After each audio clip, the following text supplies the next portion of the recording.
as you know, like, rest in peace, Charlie. Charlie Kirk has passed away by an assassination. I personally think it was terrorism, right? What happened to him? But there's a huge group of people just making fun of him, making, you know, not like making jokes, but making fun of him and literally like celebrating his death. You know, I found some of the jokes funny, like the whole like Charlie Droid stuff, like it's like a remix of the George Droid stuff, and like the 98% of Wiggers are white. That meme, like I that was kind of funny actually. But when they're just straight up like, oh well, yeah, get shot in the neck, you stupid bitch, or when they're like, when they're just straight up celebrating his death and making jokes of celebrating his death, not necessarily jokes, but just making fun of him. There's where I cross the line. I'm like, okay, like, nah, this is just like, what the fuck is this? So, and then the metal vocalist from Attila, Frankie, actually went off on people who did this, and he actually stuck up for Charlie. This was actually surprising me because, you know, it's like, I saw Dickie Allen did say something about this, and he spoke up a little bit about it, but he got so much backlash that he kind of backed down. So, not so much, but he just didn't realize it was going to get him so much backlash. I know Aaron Paulson spoke up about it. I don't even think he's like right wing technically, but he also got a lot of backlash for that, for saying it's not cool to celebrate someone's death. You're a loser if you do something like that. And he doubled down on that. He's like, yeah, if you do that, you're a loser. Double down on that shit. So let's look at Frankie reacting to his death, or calling out people who are making fun of him.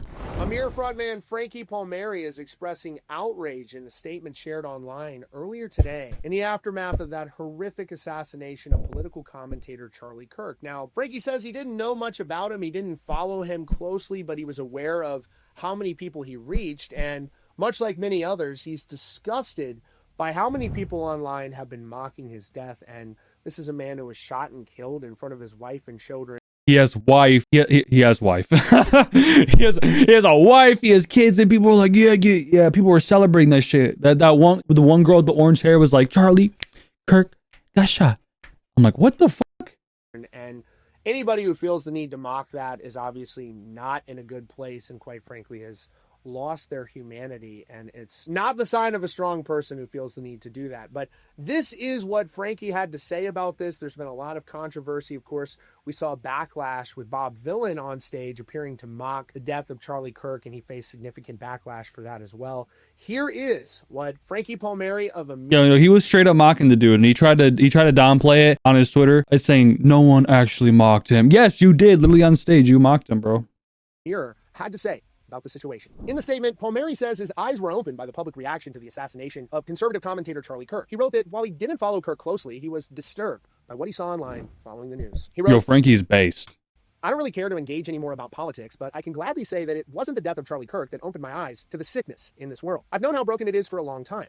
Charlie wasn't a guy I followed or paid attention to closely, but his online presence certainly created a parasocial awareness that couldn't be ignored. In a country incredibly divided, he seemed like, and was, a guy who was willing to talk to anyone, with the intention of showing that discourse is the best way for people to take that divide and at least coexist within it. Not to mention the hearts and minds he did reach across the country and even the world. To see such heartless and callous celebration of a life needlessly taken, to see the same brand of human, smiling, making jokes, proudly celebrating his demise, that to me is pure evil. You can pretend there's no patterns, no overlapping ideology, aesthetic, or attitude, but there is. To be honest, I wish I knew a lot less about everything that's been happening in the last 5 years. I'm grateful to have people in my life who aren't fully aware of current events and can regulate themselves enough to be a friend while also understanding my point of view. I would and am still friends with people who don't align completely with my ideals or values. That being said, I never fully recovered watching the country get looted and burned while also being treated like a second-class citizen because I wouldn't take a, quote, COVID vaccine. Like many others, I witnessed so much senseless chaos. People who screamed about the science and no matter how you feel about the vax, man, like, should we force people to get it? No. Should they be second-class citizens? Should they be ostracized for not getting it? No. Like, what is that? Viciously screamed at me to wear a mask in public are the same people who were happy to kick me out of every facet of society as they continue on with their remote jobs and blind client, pushing their false sense of superiority on me and laughing as I suffer, and are the same people telling me it's good that Charlie Kirk is dead. Not hyperbole. The same exact humans. So now that we're here, now these people are not humans, bro. These are not fucking humans. People are. It's time the roles get reversed. I'm not violent by choice. I don't make threats, but I do want these people gone for good, banished to the darkest corners in this life so that the rest of us can carry on. I fully accept what people will think of me because I'm choosing to stand up, but I've had enough abuse, and even more so, I'm tired of others being abused. If anything you've just read pissed you off, newsflash, it's you creating the problems in this world. This isn't right-wing propaganda bleeding through your screen. This is just cold truth.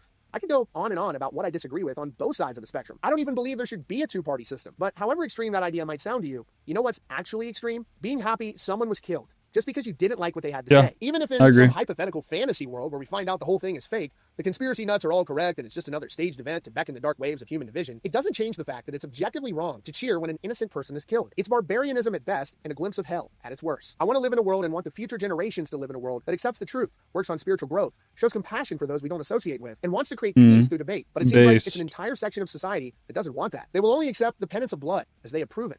I have never gone after anyone for their political and social compass. I just want terrorism to end. If you support anything that remotely sympathizes with terror, you're the enemy. Now, obviously, this post sparked quite the debate on social media and on Twitter. One user pointed out the past violence depicted in Emmure's music, and Frankie had this sincere response. The fan said, "Nothing you will ever say holds any weight because you literally wrote bags and fetishized gun violence all throughout Felony. How ironic you play the victim after all these years. LOL. What a joke." Frankie responded saying, 12 years ago, I was a different person. I had a different agenda, and although Yeah, so you said something when you were half your age now, or you said something 12 years ago.